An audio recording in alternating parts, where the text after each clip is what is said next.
نحمده ونصلي على رسوله الكريم أما بعد فقد قال الله تبارك وتعالى في القرآن المجيد أعوذ بالله من الشيطان الرجيم بسم الله الرحمن الرحيم ذلك الكتاب لا ريب فيه هدى للمتقين وقال النبي صلى الله عليه وسلم خيركم من تعلم القرآن وعلمه الہی رونق اسلام کے سامان پیدا کر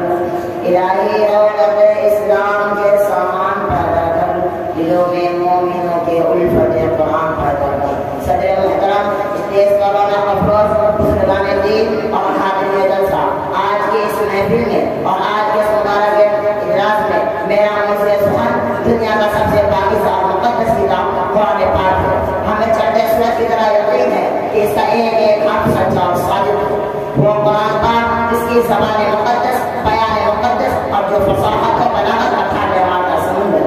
جس کے متعلق ارشاد ربانی ہے قرآن وہ کتاب ہے جس کے صادق اور برا ہونے میں کوئی شک و شبہ نہیں جس کے بارے میں حسن انسانیت حضور پاک صلی اللہ علیہ وسلم نے ارشاد فرمایا خیرکم من تعلم القرآن وعلمه تم میں سب سے بہتر وہ شخص ہے جو قرآن سیکھے اور سکھائے دعا کیجیے کہ خدا مند قدوس ہم سب کو قرآن پاک کی دولت سے مالا مال فرمائے آمین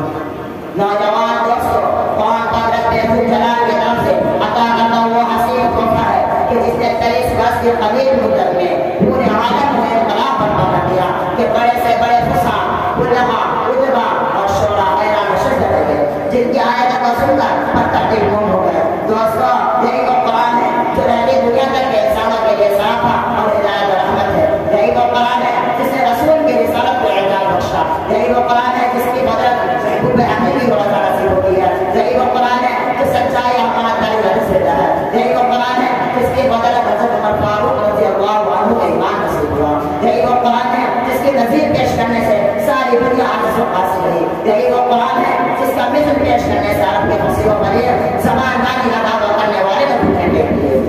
محترم حضرات آج کی اس نازک دور میں حفظ کلام پاک کو فضول سمجھا جاتا ہے کہا جاتا ہے کہ اس کا رکھنا اور بے سمجھے پڑھنا بے اصول ہے افسوس سب افسوس اس قرآن پاک کے بارے میں ہمارا یہ خیال ہے اس کے بارے میں شاید وقت جناب محمد رسول اللہ صلی اللہ علیہ وسلم نے ارشاد فرمایا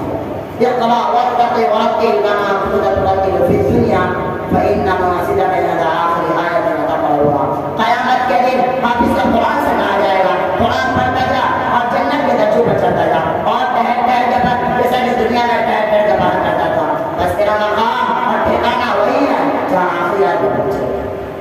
محترم دوستو قرآن آیت سماج و مقام کی زندگی لائی قرآن آیت عدل و مساوات کا پیغام آیا قرآن آیت مذہب اسلام پھیلا قرآن آیت مردہ قوم زندہ ہوئی قرآن آیت قیس و کسرا کا بھول خاک پھیلا قرآن آیت مصر و عراق کے جھنڈے ٹوٹ پڑے قرآن آیت کو فشن کر دیا قرآن آیت انسانوں کے خدا کے خدا کے پرستار بنے قرآن آیت کو سے میری ایمان ملا قرآن آیت رشتہ کے بعد رشتہ کا ہوا ہاں مجھے کہنے نے دیجیے قرآن آیت روشن آئی قرآن آیت تعلیم کی مقبول ہوئی قرآن آیت امن و امان اسلام کی آئی قرآن آیت حکام میرا شرک ملی قرآن آیت ہم تو انسانیت کو حقوق ملے قرآن آیت صلاحات و بنائی کے بعد میں بھڑکتا ہوں انسانوں کا درد کو ملا قرآن آیت دوستوں سب کچھ ملا اسی چند باتوں سے تقریر ختم کرتا ہوں